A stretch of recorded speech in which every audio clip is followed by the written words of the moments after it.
Hello, welcome to our Wednesday wellness webinar. We are so happy that you guys are here. Today, which is Wednesday, August 12th, I'm going to be reviewing the 5 questions that I guess get asked every single week and the real answers. My name is Dr. Caroline Jones. I'm a certified biological dentist, and I work with Dr. Katie Toe here in Katy, Texas at the Dr. Katie Toe Center for Wellness Dentistry. And it's an honor to have everyone join us today.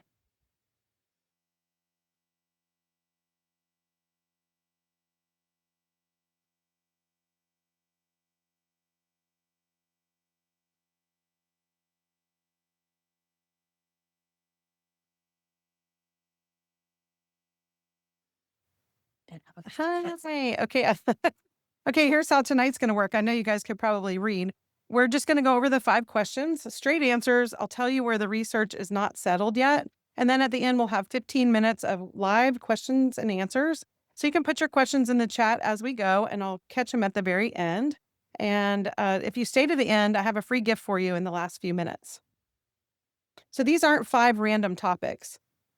They're all connected, and I'll show you how. So why do I still get cavities when I brush and floss every day?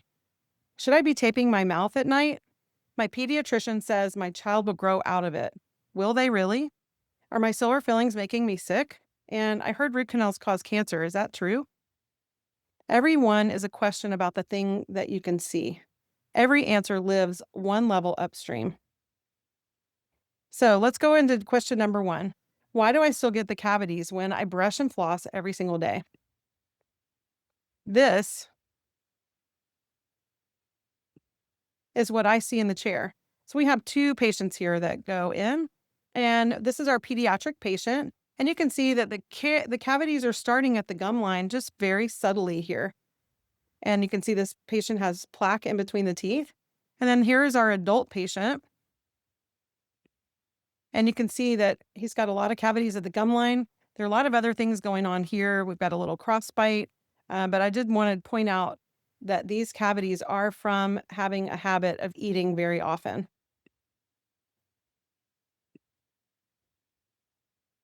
So cavities are not a brushing problem. They are an environment problem. The acid window, this is the root cause. And in wellness dentistry, we always get to the root cause. It's one thing to treat your teeth as a mechanic kind of mindset, but we want to get to the root cause of why these things are happening. The acid window. So within about 5 to 20 minutes of your first bite, the pH, which is the acid level at the tooth surface, drops below the point where the enamel will start to dissolve. So the teeth, we're at a normal neutral at 7 pH. And when you're eating things, you have about a 5.6, 5.5, 5.8 pH. And depending on your enamel, specific how your genetics have set you up, you'll either have an acid bath for a really long time, 20 minutes, 30 minutes, or you'll have the time where your teeth will be just a little bit of time. So it takes about 30 minutes for your saliva to buffer the acid back to neutral. The parotid gland, which are on the cheek sides of our smile, it actually picks up, it gets stimulated when we eat something, and it will secrete bicarbonate, which is kind of like a baking soda type thing, and that actually buffers the acid. So 3 meals a day are the 3 windows. If you're someone who grazes, say you're hungry, or if you have children that are kind of eating all the time, that is a very bad recipe for a high cavity rate.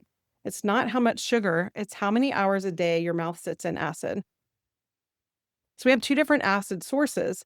When we eat, the bacteria start taking the carbohydrates from our food, which break down into sugar, and they ferment them, and that produces acid. This is what everybody knows about. The acid then you drink directly: kombucha, citrus water, sparkling water, wine, apple cider vinegar, obviously soda, which we try not to drink. All of those things are a really low pH, which means high acid. That is a secondary source of acid. Even in a clean diet, if you're constantly grazing a little bit along and along, you're going to have an acid bath all day long. I tell my patients to go ahead and have either their children or themselves eat in the 30-minute window. And it's kind of like a free-for-all. You can eat whatever you like in that 30-minute window, and then you take a pause. It's kind of like recess. That's or a nap time for the little kids. I'm like, okay, our teeth are taking a nap now. And you want to just drink water. Still water is the best thing you can do to lubricate your mouth and also just neutralize that acid. Nobody mentions the saliva. This is a third factor. The saliva is not just wet, it's actually a buffer. And like I was saying, it actually contains bicarbonate, which is what neutralizes the acid and lets the enamel rebuild. So dry mouth is not a comfort problem. A lot of people have what's called xerostomia, dry mouth, medication from dehydration. People breathe through their mouth, that can cause it. And if you're someone who breathes through your mouth all night long, your repair system for your teeth is going to be offline all night. And that leaves that window dangerously open. And this is exactly where we go to the next question. So, what to actually do? So, you're going to count exposures, not grams of sugar. How many times a day are you eating? I tell patients all the time, go ahead and make a little journal, be an observer of your own diet habits or of your children. And so, if you're finding, oh, I'm hungry every so often, maybe put a lot more calories in those 30-minute windows of meals, and that'll carry you through that 2-hour window. Plain water in between, it's the least expensive pH reset that there is available. And then if you are eating something, we would rather you rinse with water or wait 30 minutes before you do brushing. You don't want to have a high acid environment and then come over with a toothbrush and toothpaste and just remove your enamel. If your mouth is dry every morning, that is the real root cause. It's not the cavity.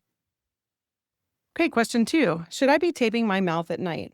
A lot of people, this is kind of a buzzy kind of thing to do mouth taping. So we're going to go over who should and who should not. Taping treats the symptoms.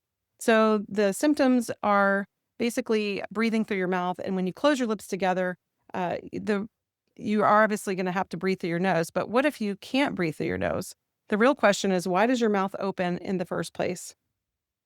Let's go over who should not be taping. Anyone with an untreated or undiagnosed sleep apnea. If you're someone who snores, you can't breathe comfortably through your nose, maybe you have allergy flare up or you have congestion. If you're drinking alcohol before you go to sleep, you definitely don't want to tape.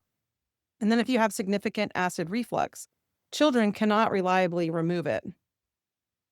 So your mouth opens for a reason. It's not really a bad habit, it's compensation. The nose that isn't moving enough air through, or a tongue that doesn't rest where it should, or an airway that narrows when the muscles relax in sleep. And what I see first is dry mouth. We see decay along the gum line, like in that first photograph. Inflamed gums, that can be an irritation when they're not moisturized.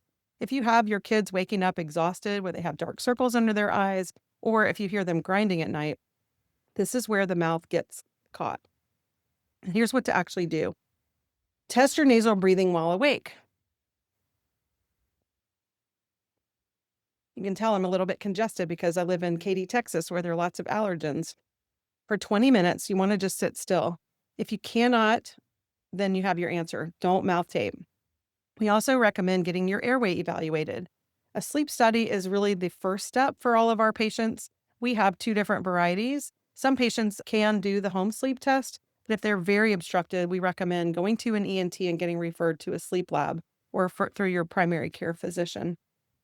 We also do myofunctional therapy, and this addresses how the muscles and the tongue are positioned in the mouth.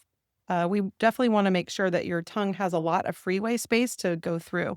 And that's the mechanism of all underneath everything. We treat the nose through the ENT, the allergies, and the structure. This is often the missing piece for our patients that have a trouble breathing through their nose. Question 3. My pediatrician says my child will grow out of it. Will they? Kids don't grow out of a restriction. They actually grow around it. The tongue is what shapes the upper jaw.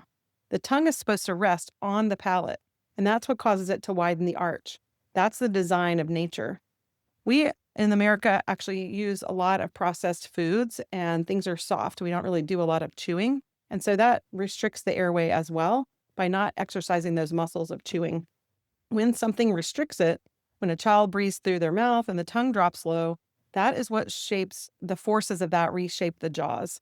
The palate will stay narrow and then the teeth run out of room. So it's kind of like a box, or I'm sitting in this beautiful room at our new Wellness Dentistry Center. And so this room has got really high ceilings, a lot of airflow through the room, and the teeth run out of room if the palate stays narrow. The airway behind the palate stays small. And so the patient can't get enough air, and you'll see grinding, snoring, that kind of thing. Here's what a restriction looks like on the tongue. This is a grade 4, so very severe. And one of the things I was going to share is that you have a very heart-shaped tongue. And you can see that restriction where the arrow is really thick and very tight. So that patient cannot lift their tongue. This is something we look for. This patient is probably 4 or 5 years old and definitely needs to have that tongue release after myofunctional therapy. They find a lot of success going through myo. It's a series of appointments with exercises to do at home. And then we do a laser tongue release, and that's really awesome. That helps the patient. Speech is affected by tongue tie, chewing sometimes, and eating with the young kids. A lot of lactation consultants will advise parents to go ahead and have a tongue release on infants, and that should always be done with a laser for their comfort. And then we have mouth breathing. This is what it looks like. If you see your child kind of walking around with their mouth open, definitely check their nose to see, hey, can they breathe through my nose, through their nose or not? This is definitely a thing that will reshape their palate and cause them to have issues with their sinuses. And then if you leave the mouth breathing too long, you'll have this really narrow palate that's got a really high vault. And that's the body trying to get some type of relief. And that is the airway there. So we like to have a very wide palate with a lot of room in there for the air to go. So, what to look for the parents out there? If you have any snoring or any audible breathing during sleep, that's definitely a sign that you need to have your child's airway evaluated. Parents and if you have a partner that's sleeping with you and they're also making these sounds, that's a good suggestion to them also to get their airway evaluated. Mouth open at rest, watching television, concentrating, even sleeping. Some kids sleep with their mouth open. They'll wake up, they'll have a bunch of drool going down their chin and cheeks. And that's definitely a sign that something's going on with the airway.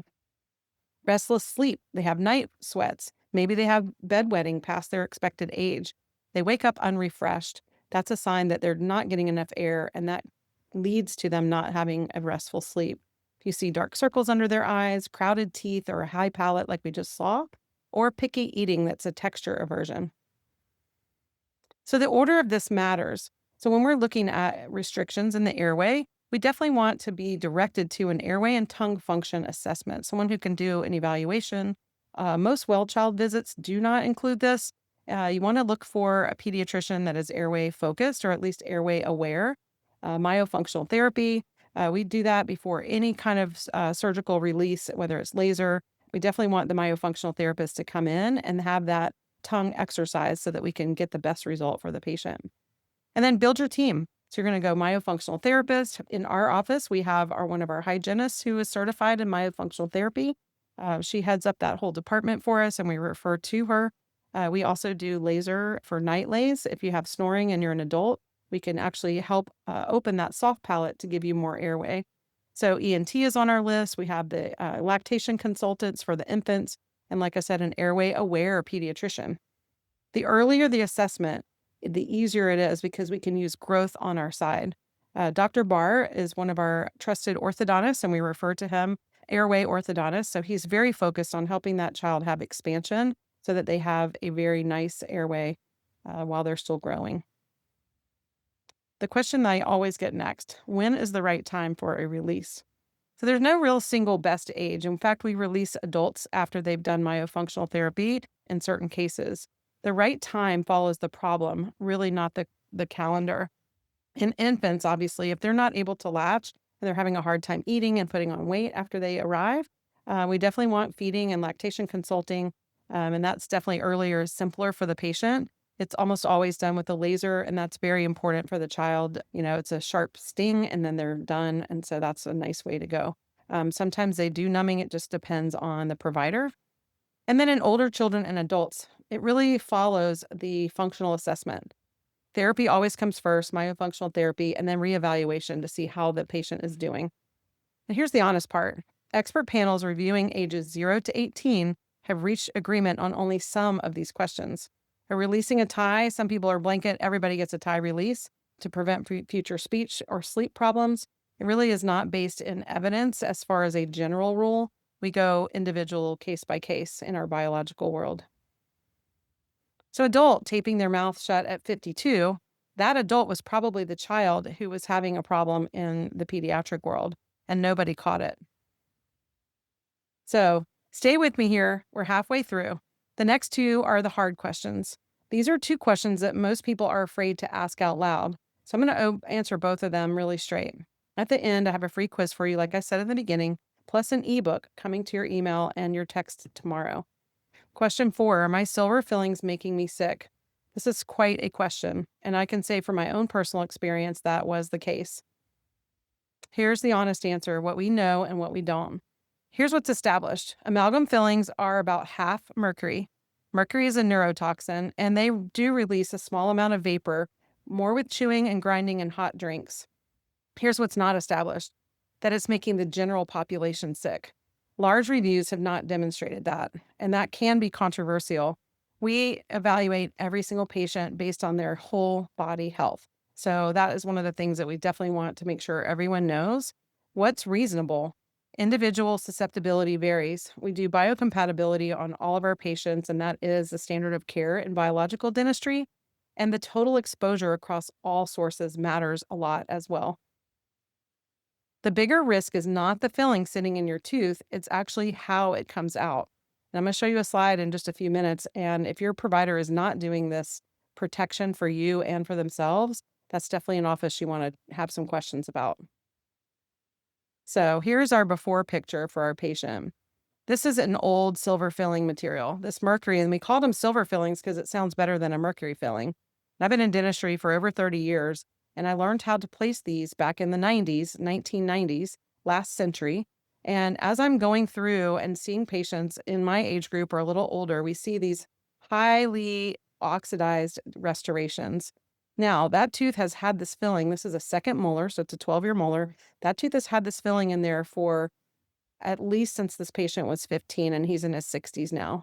You can see all of this leaching. That is the stain, the oxidation going into the tubules of the tooth. And that is definitely a fracture here. And we know that this tooth is not healthy. This is space where the bacteria can actually get between the filling and the tooth. And you can't brush underneath your fillings every day. So you can see where it's actually coming out of the tooth. Now, mercury fillings expand 4 microns, which is a tiny amount every single year. That's the average expansion. What we know is the tooth expands 0. So it's kind of like putting a vise on the walls of this building. Even though they're strong right now, if I kept turning that vise little by little, that tooth would, the walls would actually fracture and fall. It would take a long time for that to happen, and that's what we see. And this is a clear picture image here of that fracture. So as this patient's biting down now, he's having sensitivity. So if you guys are out there and you're having sensitivity on some of your teeth, definitely get a consultation with a biological dentist. You may or may not have mercury fillings, but if you do have any of these in your mouth or any metal restorations for that matter, it's definitely time to see them. They are outdated. They're actually outlawed, and they don't even have amalgam, mercury containing amalgam in many other countries. And I think the United States is very far behind on that. So we isolated this patient. So this tooth was covered with a dental dam. It's a protective coating, and I'll show you that in just a few minutes. But look what was under here. This is really crazy. You can see the fracture here. You can see all of this just tooth structure has the silver. If you've ever seen a silver filling or a silver spoon, if it sits in the drawer for a long time, it will oxidize and turn blue. So there is silver in this particular material. And you can see how it's just stained at the bottom of the tooth, and it's really terrible for that tooth. Now here, we're going to do a crown for this tooth. So this is not the definitive restoration. This is what we call a buildup. So we have etched and removed all of this mercury filling material under isolation with protection for everyone. And then we come in here with ozone. We don't have a picture of that, but basically the ozone comes in and just makes sure that no pathogens are underneath this new filling. So this is right after the filling had come out. And then here we are with a restoration that we're now going to put a crown on. So that's like a hat for your tooth. So again, if you have any mercury containing fillings, definitely look into getting those taken out for yourself. I wish that I had had the Protect protocol when I had my mercury fillings removed back in the 90s, because that would have definitely helped my liver a lot. Okay, here's what our room looks like during a removal. This is the Protect protocol. And you can see we're wearing a NIOSH certified respirator. That is something that is extremely important. We don't want to have any kind of mercury vapor coming in. right behind our wonderful assistant Blanca, there is an elephant suction, and then she has a suction here as well. And then you can see our patient at the bottom of that photograph basically has a nose. That's their own contained, self-contained air. This is oxygen 100%. And then we have safety goggles and all the drapes, the patient's draped from head to toe. We also have what we call a dental dam that isolates that tooth. So the Protect protocol is published by the IABDM. That is the International Association of Biological Dentistry and Medicine, and they are a nonprofit organization that Dr. Katie is the current president of. So that's a wonderful organization. And a little bit later, I have where to find a provider in your area if you're not in Katy, Texas. Now, we do have patients that come from all over. We just had a wonderful patient come in from Georgia, and we can see patients from, all over the place. But obviously, we have some wonderful providers, and you can find them. And I'll share that link with you in just a minute. So, how to decide if they're intact, unlike the one I showed you, and not failing, there's no emergency. Removal is a decision, and it's not a rescue. If they come out, they have to come out under protocol. Isolation, the high volume suction, supplemental air, barriers. That is our IABDM Protect protocol. And I am a certified biological dentist, and I can tell you it matters. Ask any dentist directly what protocol they use.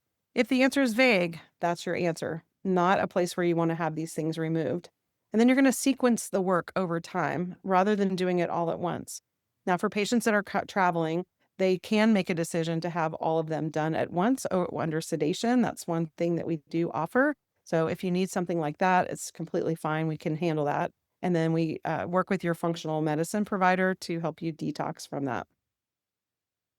Okay, so if you're not here in Katy and you want to find someone trained near you, there's a directory of the biological dentists and doctors and allied professionals, and you can do the search. It's iabdm.org/location/, and that is the Academy of Biological Dentistry and Medicine. Our practice founder, Dr. Katie Toe, is currently the IABDM president. We love that she is, gosh, it's so nice to work with her. She's on the cutting edge of all the things. So you can search within 50 miles, within 200 miles, by zip code, states, region, internationally, and among members. So you can look us up on that as well. So question 5, I've heard root canals cause cancer. Is that true? No, they do not. Current evidence does not support that claim at all. Now, I do not condone root canal therapy, just as a aside. Here's where the claim came from. And I say this as a biological dentist. I have no reason to defend a procedure I don't believe in. The claim traces back to research in the early 1900s. So we're 120 something years prior. It was done before modern serialization, modern imaging, and the study design. It is not held up under later scrutiny, and that is not a conspiracy. That's science working the way it's supposed to. What's actually inside a tooth? And this is why I'm not a proponent of root canal therapy for most people.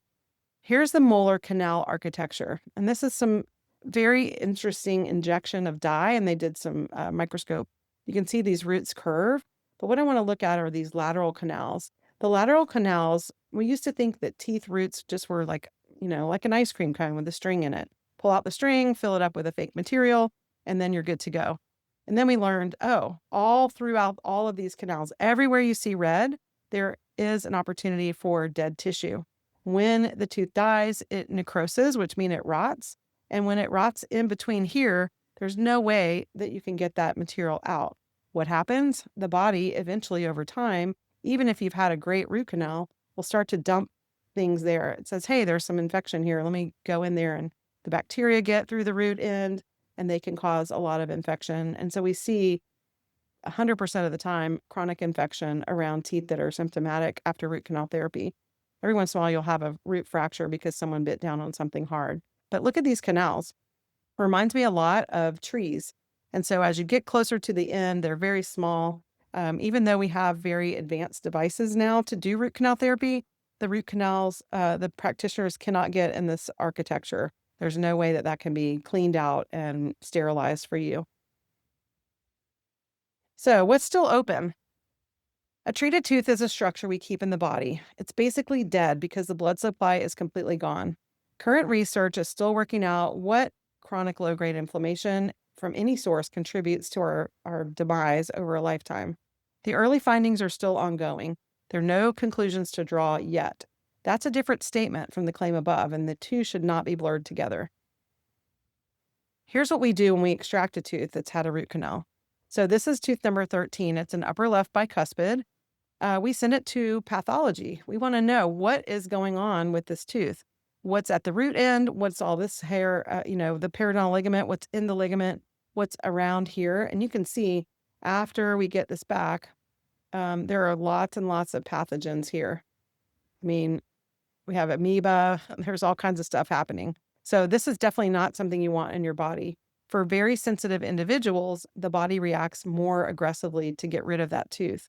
And because a lot of times the teeth don't have bone loss, you'll get a cyst forming somewhere along the root end or at the root end. This particular tooth was up in a sinus, and an infected tooth can cause a problem in organs that are connected to it on these meridians. And so that's something that we definitely do not want. This is what comes back. I mean, look at all that. There's only one that's in kind of a quote normal range. 9 or greater, which is the red, is a serious risk. So the useful question is not, are root canals bad? It's, is this tooth in this person worth keeping? And so you do an individual evaluation. Again, because we are so individualized in our bodies, the systems, our health is so unique to ourselves. We do biocompatibility testing. We want to make sure each individual material that we use, whether it's a filling material or whether it's a crown or whether it's an anesthetic or an implant, we want to make sure that your body is not going to be burdened by those. So how do you decide? So we decide by getting 3D imaging. We do what's called a CBCT. We send that to a radiologist. The radiologist reads those reports for us. They do the analysis. It's a little CT of your face, of your head, and they look at everything, basically from the bottom of the orbits to the chin and ear to ear, the spine. They find all kinds of things. This is a radiologist reading a radiology report for us. They send us a report. We cannot evaluate what we can't see. Yesterday, I had a lovely patient come in. She had a flat image of her tooth, a 2-dimensional x-ray. And because her roots did go up into the sinus and she needed an extraction, we needed to do that 3-dimensional x-ray so that I could see how close is the root actually to the sinus. And that worked out well for her. We were able to remove her root canal tooth in good standing. So ask whether there's an active infection now. In this patient's case, she came in, she had 2 different providers, 2 specialists tell her general dentist said there's an infection, and then 2 other providers said there's not an infection. Well, guess what? There was a lima bean-sized cyst on the root end of the tooth that we could see when we took the tooth out, and we removed that as well and sent it to pathology. So there was an infection. Then factor in the whole picture. What's the inflammatory load? How healthy is the patient? What's the health history? And what else is going on? For patients that are very sensitive and their body is already burdened with Alzheimer's or dementia or cancer or any of those types of things, having something additional that's chronic inflammation can cause that patient not to heal well. And so we want to make sure we evaluate in the entire person, the whole body health. So be wary of anyone on either side who gives a blanket answer without looking at you. I looked, she said, hey, I think I need this tooth extracted. And I said, well, hold on, let me see. So we gathered data. And from that data, we absolutely make sure that we're giving that patient an individual treatment plan. What about the older materials? This was something I was really floored about as I was doing some, background on these specific materials. You're going to be surprised at how recently these materials were not outlawed, but taken off the recommended list by the organization. Sometimes the concern's not the procedure, it's what's used to be inside the tooth. That's a fair question, and here's the honest answer. What was used decades ago is not used today, thank goodness. The two that come up the most often, I want to show you this. Arsenic trioxide. Now imagine we're putting arsenic on a live structure in your tooth. So they numb it, they open it up, the tooth is kind of alive. We devitalize the nerve by putting arsenic on it. And that's when local anesthesia did not exist. So this is feeding from Western practice about middle of the 20th century. But guess what? That's like 1950s, 60s, 70s. As modern as anesthetics made their way, you didn't have to use arsenic anymore. But check out what the date was, April 2014. The European regulators recommended revoking the remaining marketing authorizations for arsenic dental paste. I was like, what? 2014? That's incredible. That is not okay that we're taking so long to realize, hey, this is bad for humans. Let's not use it. So the risk was genotoxic effects and a small number of cases where the arsenic actually damaged the bone and the tissue around it. I mean, it's kind of not surprising given what it is. Thankfully, we're off of that. And then formicrosol is a medicament that goes on a cotton pellet. It's a liquid. It goes onto the inside the tooth to kill the pathogens, mainly used for pulpotomies, which is a baby root canal done on primary teeth. Well, in 2004, an international agency for research on cancer said, hey, formaldehyde is a carcinogen. It's a known carcinogen based on the evidence of nasopharyngeal cancer. So that's in the nose and throat. So that classification came from studies of long-term occupational exposure, not from dental use. So what was happening, the person was actually smelling the formaldehyde, and that's why they got the nasopharyngeal cancer.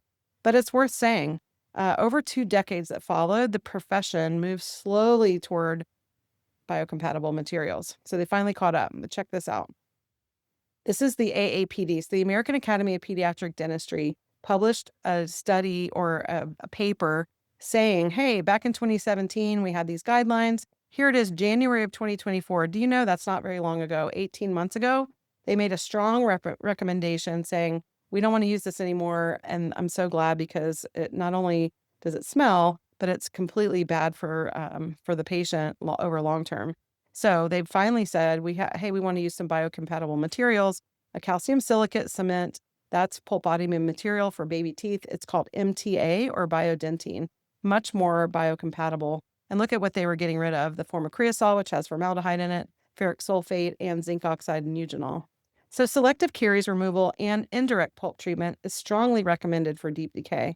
And what that means is we're not going into the nerve if we can avoid it.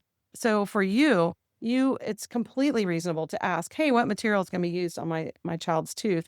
And why are you picking that? That's a conversation. A lot of parents feel intimidated by having a conversation with people that they might feel a little like they don't know enough. But I guarantee you, the more you ask, the more you'll learn. And a provider that is doing what's in the best interest can explain why are they doing this to this tooth at this time with these materials. So don't be afraid to ask. And if you want, get a second opinion. So the materials changed, but because the evidence changed, and that is the system working the way it should. And I wish more people were on the webinar so they could hear a little bit. So I do have some reference materials. I don't really need to go through this, but I did want to show the cavities, the acid and saliva. Look at the date, 1940. Stefan was doing, it's called the Stefan curve, 1940. So that's a long time we've known this. And I hear patients every day say, oh my gosh, and no one ever told me to make my meals only 30 minutes and then wait 2 hours in between. Pretty interesting. And then we also have lots of studies, lots of information on the mercury fillings, root canals, and pulp therapy. I'm super happy if you want me to send you any of these just to ask in the chat.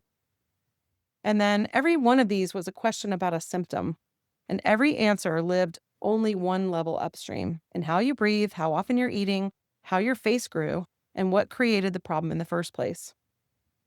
So stop asking what's wrong with the tooth and start asking, what is my tooth trying to tell me? You don't have to figure this out alone. If anything tonight resonated, whether it was airway, sleep, mouth breathing, crowded teeth, grinding, anything about your child's development, the next best step is to speak with one of our wellness dentistry patient care specialists. We have numerous women here that are amazing. They've worked in wellness dentistry for many years and helping families and individuals just try to figure out, is this the right place or not? So there's no pressure. We're definitely here to help you get clarity on what the next step should be. So if you already know you want help, tomorrow our team will follow up with you with your free ebook, answer any questions you might have, and also help you get connected with our patient care specialist. Her schedule does fill up fast for the one-on-one conversations. So if you already know you want to take the next step, there's a sign-up form here at katoedds.com/contact, and one of our team members will get in touch with you and then connect you with our patient care specialists.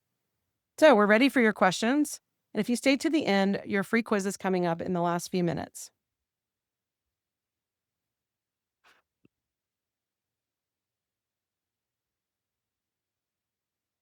Okay. Let me see how I can get to your questions.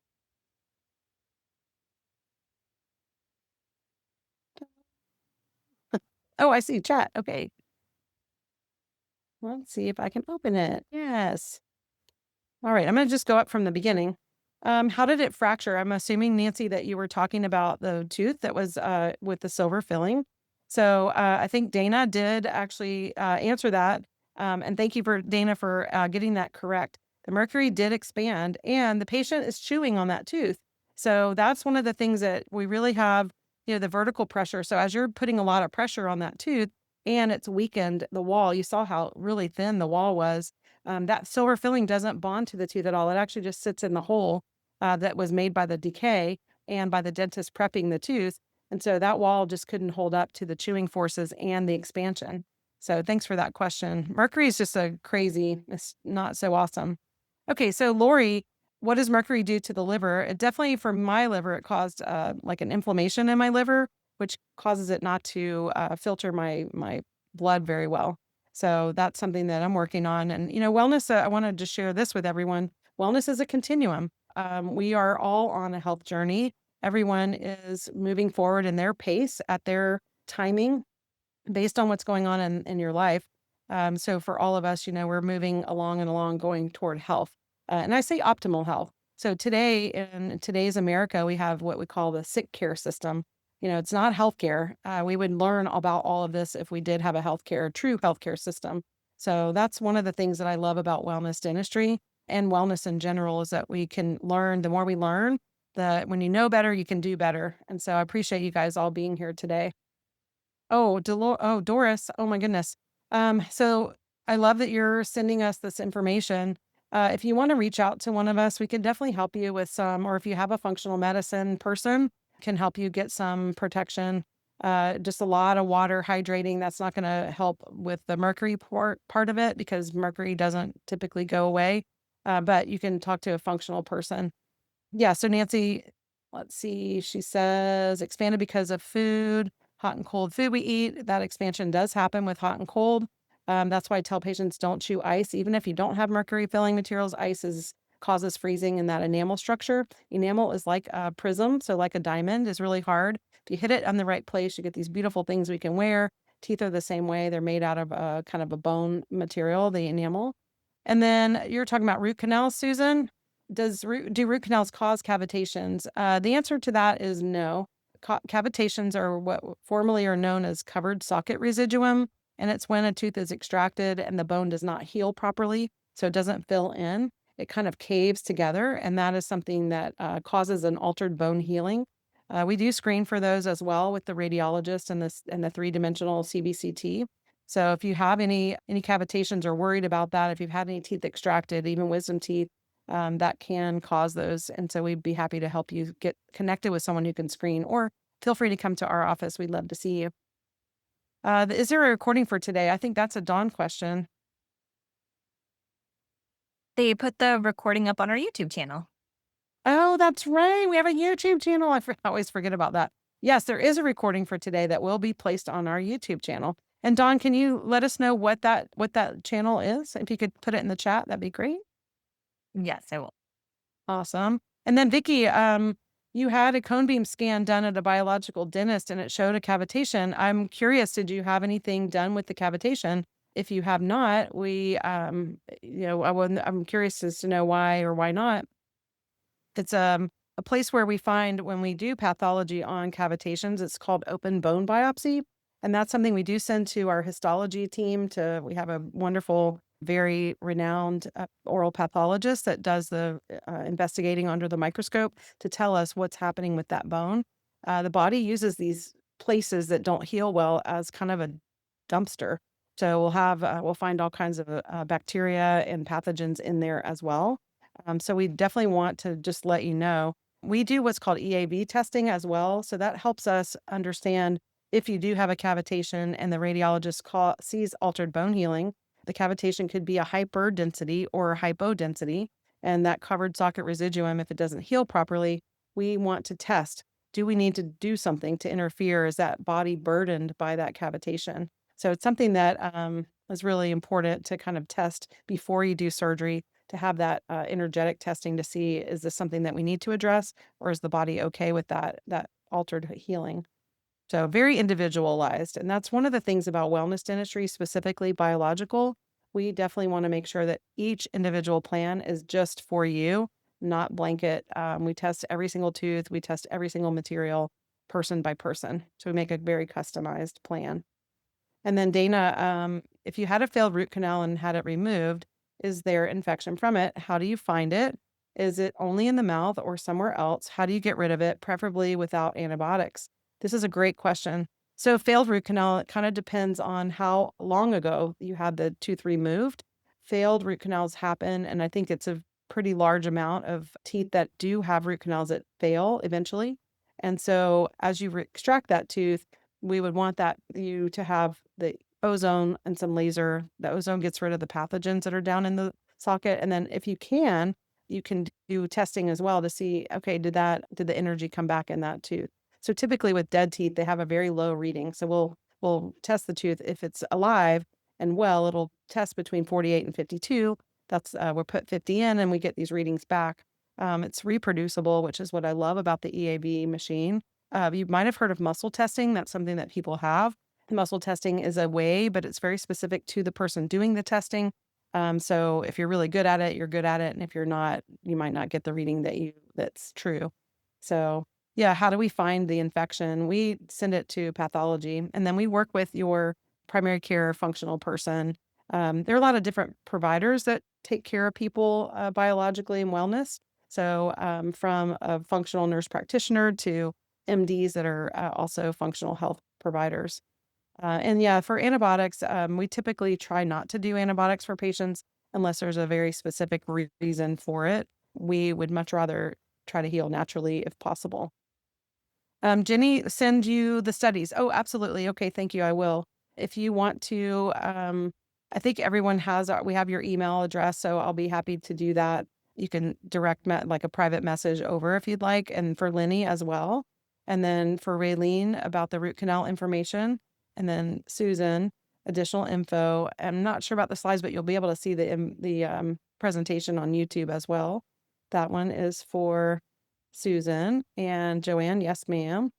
Detox after amalgam removal. So this is really something that we kind of stay in our lane about. Patients who come to us for these amalgam removals, we have a very specific protocol that we go through to protect the patient and ourselves. So when that mercury comes away, obviously we're not functional medicine providers, we're biological dentists and wellness dentistry. So we want to make sure that you get connected with someone who can help you do the detoxification.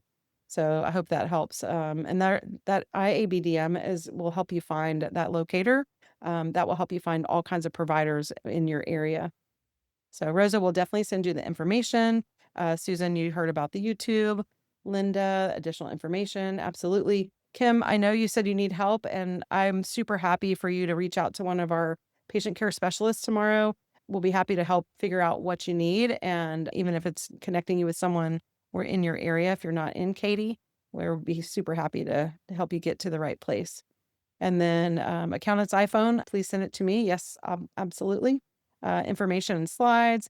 Our office we actually have two locations. So we have a longevity center, which was our original location. Our hygienists are there with the airflow machines doing guided biofilm therapy. We do our new patient exams there. So if you do come in as a new patient, we would see you at location 1. That's in Katy, Texas. It's about 45 miles west of Houston. Very easy to get to. It's a beautiful location. Dr. Katie celebrated 11 years in the practice this year, and we were so happy to celebrate with her.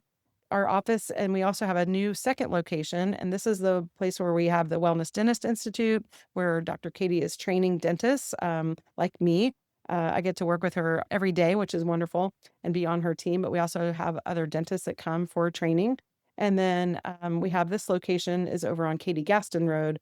Beautiful building, and we actually have two buildings: the institute and then our wellness dentistry, the Center for Wellness Dentistry. We have contacts, Vicki, for sure, in Oklahoma. If you want to reach out, we'd be more than happy to help connect you. And then, hi, dental hygienist Barbara. What do you think about implants? I'm assuming you mean tooth implants.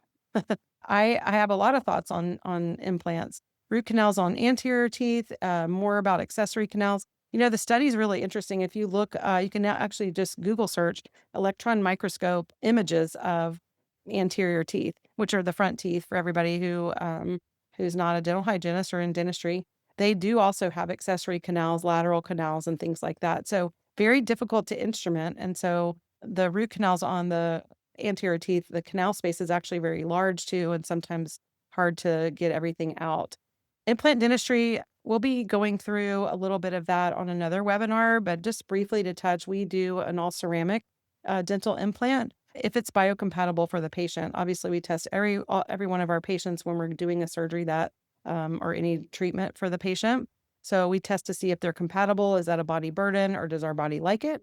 And so that's a way that we can restore a tooth, a single rooted tooth. We'll be able to, or molars as well. But it's a man-made root that goes back in. It's a ceramic, and they're beautiful. They're very specific, though. You have to be biocompatible for them. I hope that answered your question, Barbara. And let's see. Kathy, thanks for, we'll definitely send you some information. So mouth breathing your whole life, Debbie. Super. Oh yeah, look at you. So you kind of identify that you have that narrow, kind of slim arch with a high palate. Yeah, so with your front teeth, that's pretty common for people with mouth breathing. They'll have some teeth that are a little bit more protruding in the front. So as a 54-year-old, 100% fixable. So I would love for you to schedule a airway assessment. If you're not in town, go to the IABDM and see if you can find someone in your zip code, or you can come see us in Texas. We'd love to have you down here. So yes, there are lots of options. Expansion, fixing the problem. A lot of people will use mouth guards to help them not snore and things like that, or not grind. That is really masking or mitigating the problem. So managing the problem. It doesn't really correct the problem. So we have lots of options, and we discuss these with you on your new patient visit, so you can kind of see what feels right. Again, not everybody wants to go through orthodontics. And so it sounds like for you, Debbie, you've got some things that you're just now saying, hey, I probably need to get this addressed. So definitely call us. We'd love to talk to you and help you find somebody. If it's not us, we'll help you get connected to somebody that'll help. Yeah. So for you, Carmen, we'll definitely for not having any bone left under partial. So we'd love to see you and to see what's going on. If you want to come and talk to us or get on the call with one of our patient care specialists, we can kind of help you. There are ways to restore the bone. And sometimes the patient, for whatever reason, it's not a match for you. But there are things that you can do if you have partials. Sometimes the solution is pretty simple. Sometimes it's a little more complicated with some additional help from oral surgery. We've got some great providers here in Houston, the metro area. So we'd love to have you give us a call, okay? And then for Barbara, root canal therapy on internal resorption teeth. Yeah, not a good plan. Really difficult to get anything done that's going to be long lasting. And the thing about our root canals, we definitely want to make sure you guys know we want everything we do today to help you in your last decade of life, whether it's 120 years old, 90 years old, 80 years old. We want to make sure if you're investing $1 and your time in our chair, that you know what the risks and benefits are, and that we're making sure that wellness is the focus. So thanks for that. What would be causing burning sore sensation of the tongue with the white coating? So Luann, that can be a couple of different things. If you have a medical provider that takes care of you, I would definitely reach out to them. I'm not sure if you have a general dentist or a biological dentist that you go to, but you could have like an overgrowth of yeast. There are lots of different things that can cause it. Sometimes it's an allergy to something you might be eating or one of your home care products. So definitely reach out to your primary care physician and just have an evaluation done. So Nancy, your son is 20 and has snoring, doesn't want to go to the specialist to check. This is very common for 20-year-olds. I'm a boy mom. My guys are in their late 20s now, so they're coming out of that early 20s stage. And I have one that's very involved in dentistry and one that's kind of like, I'll get to it if it bothers me. He doesn't live in the same state as me, or I'd go and make him sit in my chair. So how do you get him to check it out? And will this be harmful with the snoring as he's getting older? So it is true that he's not getting the oxygen level that he needs if he's snoring. We find with our home sleep tests that we prescribe for our patients that we see a lot of patients that are not actually getting the oxygen that they need. The percentage will drop.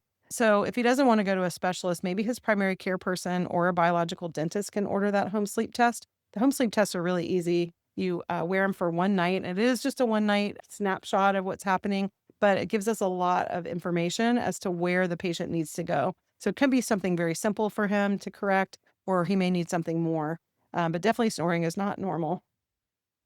So, Jenny, you've had a root canal 3 times on the same tooth. Oh, I'm so sorry. Yeah, it's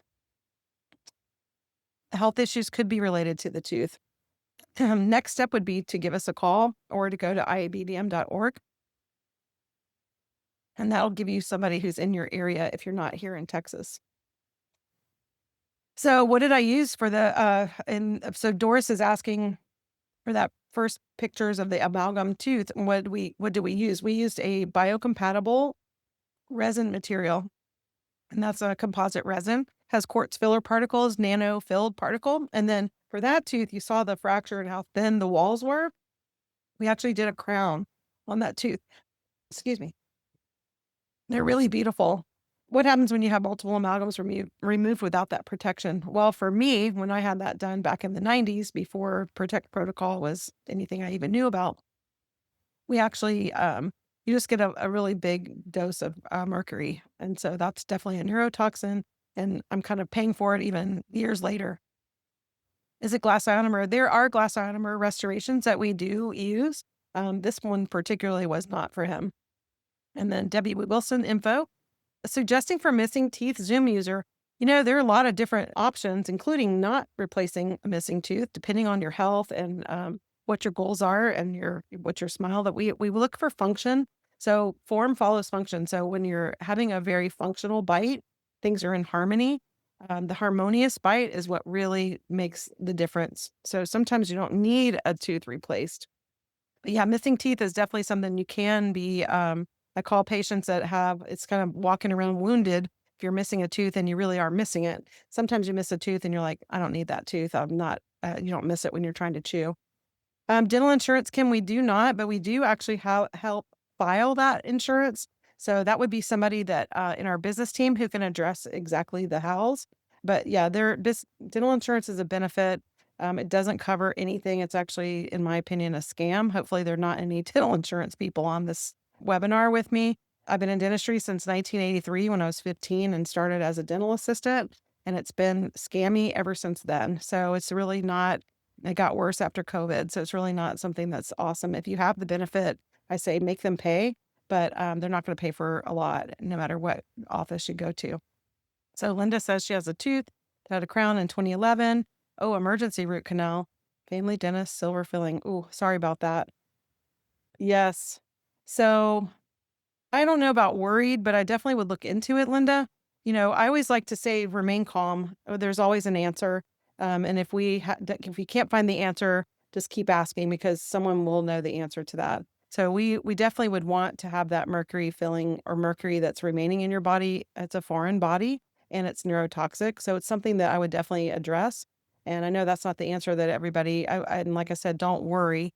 But it's definitely something that you want to have addressed. So I hope that answered your question. Lower jaw, it's manageable and figure outable. That's the best thing I can say. And we'd love to see you here if you're in town, or you can reach out to us and we'll be happy to connect you with somebody. Um, Partials. So we don't do any metal restorations, and we don't do metal partials. So there are lots of other options for partials, which is if anybody doesn't know what a partial is, it replaces missing teeth, multiple missing teeth on one appliance typically. So Kim, there are lots of ways that we can restore your smile and replace the teeth that you're missing. Let's see.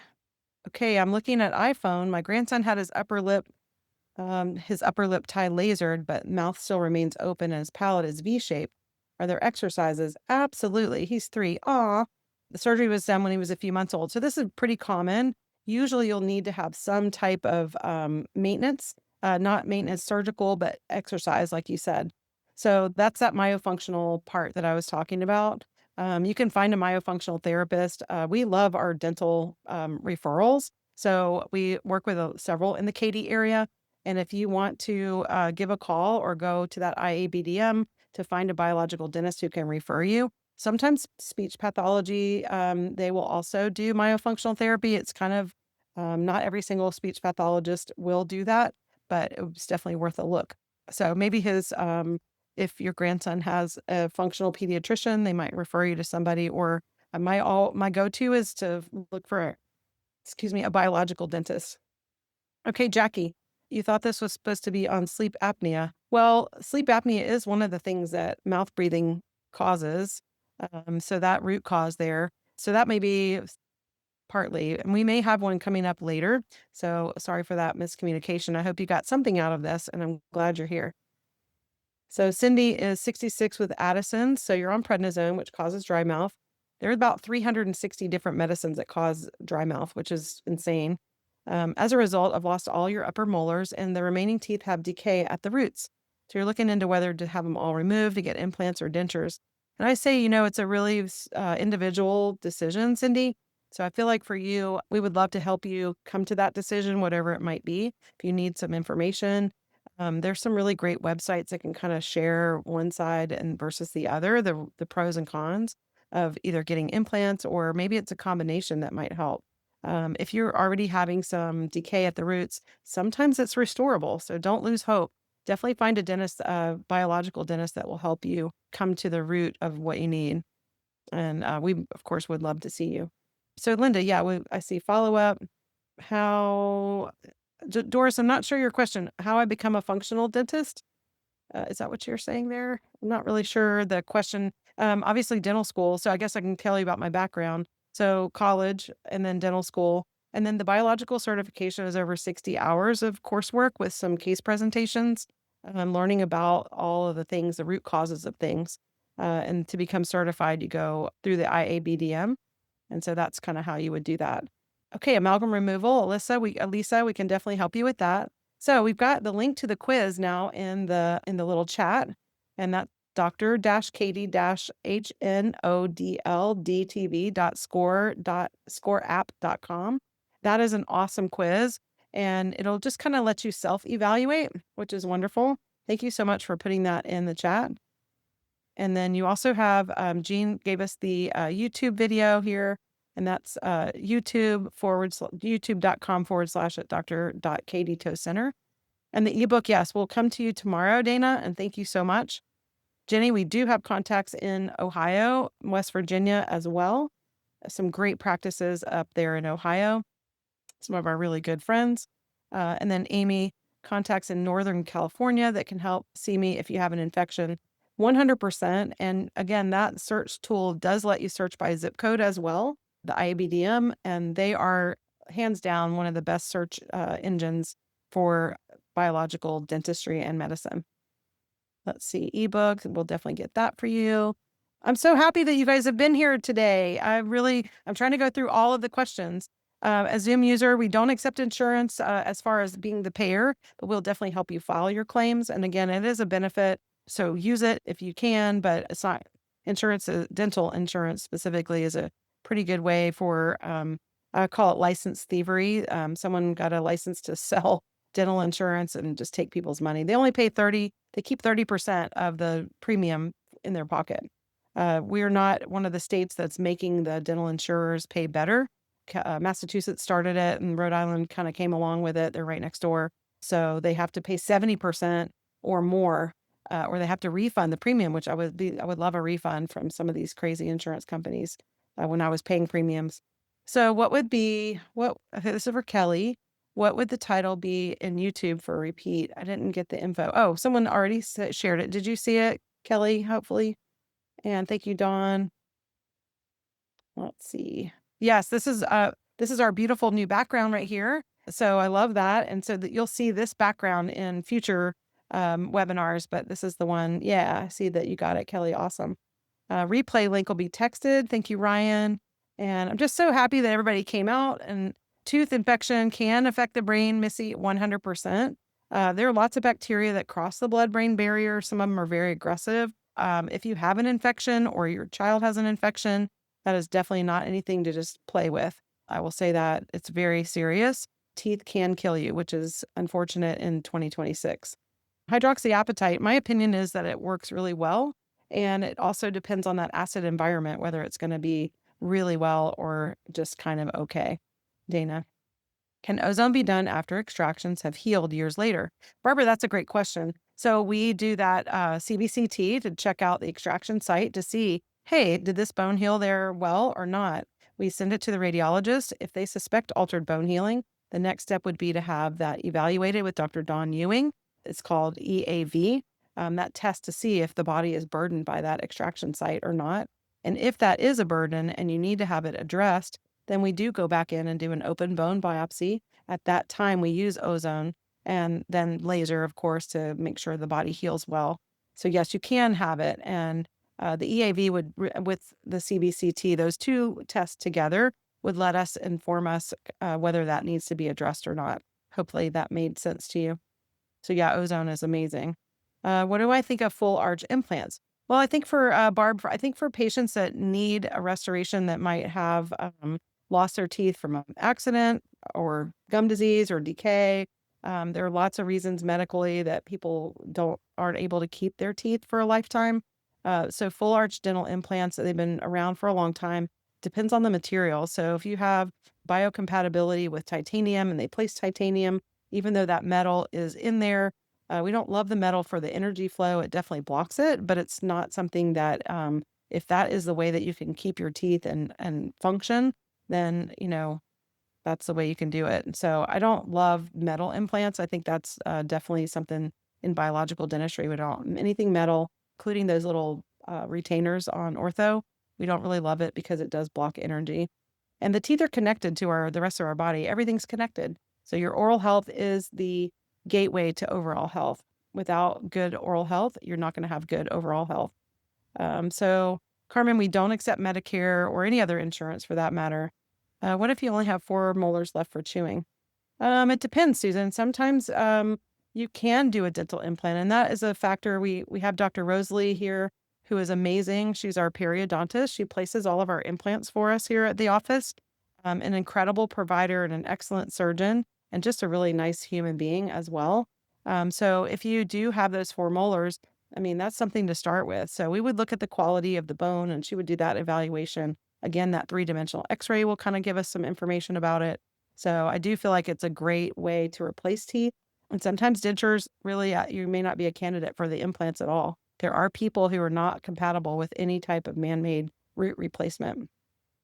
Does the dentist use AI technology in dentistry nowadays? We do use it, but not in the way that you would think. A lot of it is for making things more clear for patients, but not in. I mean, we do digital. We have a lot of digital systems, digital workflows.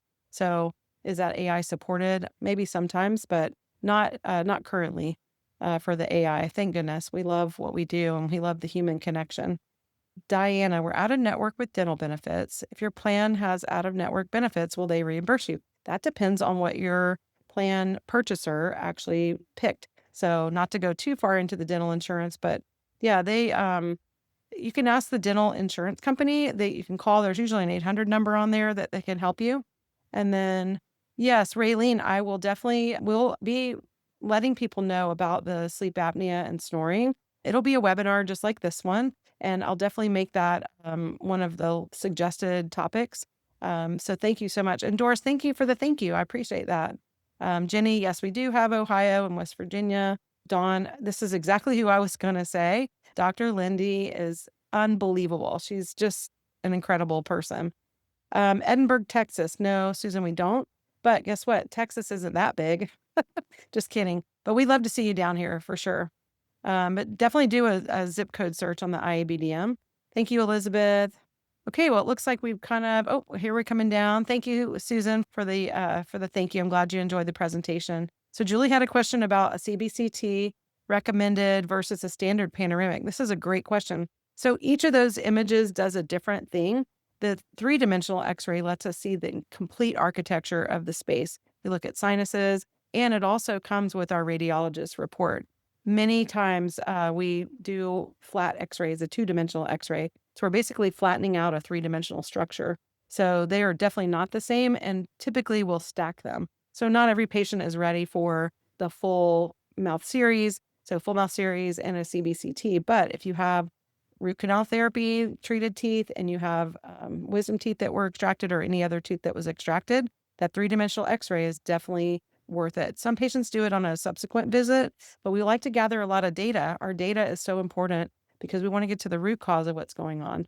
So that's the most important piece of our diagnostic is to gather the data. It seems a little, to some patients, a little overwhelming just because we need all of the pieces of the puzzle. And then we work with your functional providers as well. Whoever's taking care of you, we want to be in contact with them so that you're able to really have a team of people caring for you. It's not these little compartments. That's sick care. Collaborating with a team of providers is the way to go in 2026.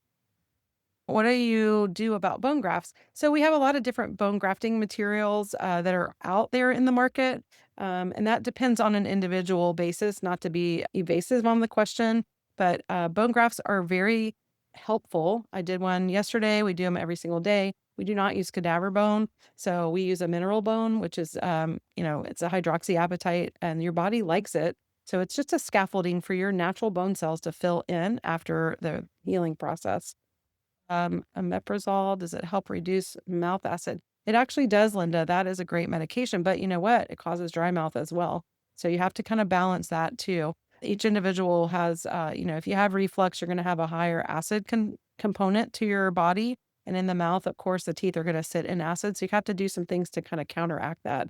I definitely would want to make sure you're drinking water that's still plain water all day long just to moisturize your mouth. That would be very helpful. Referring to your ongoing patients, hold on, Julie, let me go back because CBT-CT recommended. Oh, so we'll do a CBCT and get a radiologist report and then go from there. So say you're an ongoing patient, you've been a patient the whole time Dr. Katie's owned the practice, has had the practice, so it's 11 years, and you need a different tooth taken out or something like that. Could we go back to the one if we had it from 11 years ago? Sure. But the most recent one is going to give us any dimensional change. Our bodies are dynamic. You can take a look at my hair and tell that I have curly hair. It's never the same in any given day. And so, same thing with our body. The structures are basically the same, but everything is actually in dynamic motion. So, if we do need a CBCT, another one, we would take it. But as a standard rule, no, we don't take them on a frequency. There's no standard frequency for the CBCT. Did that answer your question? I hope. So, my young son lost a tooth at 23, and I want to make sure his tooth healed correctly. Repeat which test to evaluate this. So, Raylene, it depends on which tooth. So if it's, let me just see if I understand your question. So the tests that would evaluate whether it healed correctly are that three-dimensional x-ray and then the EAV. We combine that obviously with a patient history just to see. Sometimes when you lose a tooth, you actually have someone did a bone graft back in. And so that typically avoids that altered healing. Remineralizing toothpaste are awesome. It depends on the kind, and you obviously want to make sure that you're biocompatible, that's got the least amount of additional ingredients. They sneak a lot of things in that are outlawed in other countries. In the United States, we have kind of a heavy dose of ingredients that nobody can pronounce, and that you're wondering, why is this in our toothpaste? So just be cautious. But yeah, we love a good remineralizing toothpaste. Biological dentist in North Carolina. Thank you, Dawn, for Dr. Jessica Shireman. Yeah, and you can also Google go to the IBDM with your zip code. Can you have pain in your lymphatic system if you have a dental infection? Kim, theoretically, yes. So I feel like that if there is something that you're having pain with, that's not normal. So you want to reach out to your functional medicine provider and, get an evaluation. Biological dentistry can help you connect with someone. A lot of patients come to us and they don't have a provider. So depending on their particular situation, we have a network of providers in the Houston and really across the world with Dr. Katie. So we can definitely, we recommend for our patients depending on their situation. But yeah, everything's connected. I'd like to have the ebook. Okay, John, that's great. We'll definitely send it to you tomorrow, and I appreciate you wanting that. It's really awesome. Maryland Bridge for over, let's see, how many years? I'm not sure how many years. Like to remove it and put an implant. How do you go about this? Jackie, that's a great question. So the Maryland Bridge is, for those who don't know, it's just a little winged tooth. It's a tooth and then two little wings that hold onto the back of the teeth on each side of the space. That is, sometimes they have metal, and now we have ceramic Maryland bridges, which are beautiful and they're, very aesthetic, look really good and they function well. So Putting in an implant, you would basically do a consultation. Normally, if you came to our office, we would do that three-dimensional x-ray to make sure that the bone is not only tall enough, but wide enough to hold an implant. And then, of course, we would design something where you could have your smile on the same day. Typically, we'll do some type of either removable or some type of a retainer with a tooth on it. So that's how you would go about it. Just do a consultation first. And then ebook for Jenny. Aw, thank you, Linda. We enjoyed having you here. San Antonio, Texas. It's only 2 hours. Come on over. We'll probably have providers over there, but definitely we can help you. Unicia, thank you so much. I really appreciate you joining us. Hope your travels are going well. Yes, we can provide information about the bone we use.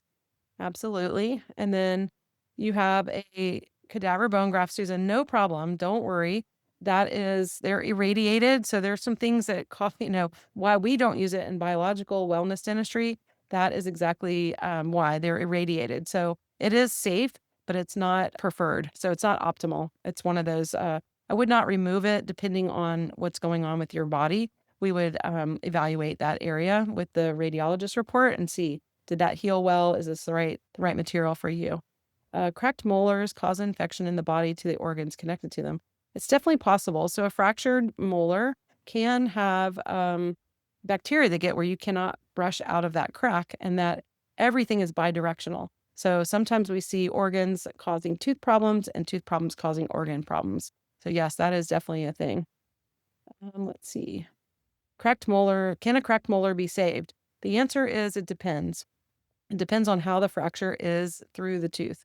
So if it's through the roots where the roots actually split, that's not restorable, and we'd have to do something to replace that tooth for you. Sometimes if it's cracked in the top third of the tooth, so above the gum line, a lot of times you can repair it. Typically for fractured molars, we'll do some type of buildup that you saw, just to give it some strength, and then we put a crown on it. Rash on the back of your neck. Amy, it's definitely possible. You know, all kinds of things can happen. It depends on what's in the root canal. I would definitely consult with a dermatologist or your primary care person, just to kind of find out what's happening. Rashes can be from all kinds of things. If it's on the back of your neck, it could even be from shampoo or conditioner or some type of hair product causing an allergy. So definitely important to find out. So awesome. Well, I'm so happy. You guys, thank you so much for joining us. It's been my pleasure to host you. I know we went a little over our 1 hour mark, but super, super enjoyed it. We're always here, and we would love to see you and Katie. Our patient care specialists are amazing. You love talking to them. And if you want to book a call with someone, you can definitely do that at Contact Us, that form. I think that Dawn will put that in our chat again. And thank you, Jenny. I'm so grateful for your being here. And we love to see you. Come on down to Texas. We've got great brisket and all kinds of good tacos and things, as well as all kinds of other amazing food items here. Without happy teeth, you can't really enjoy your food very well.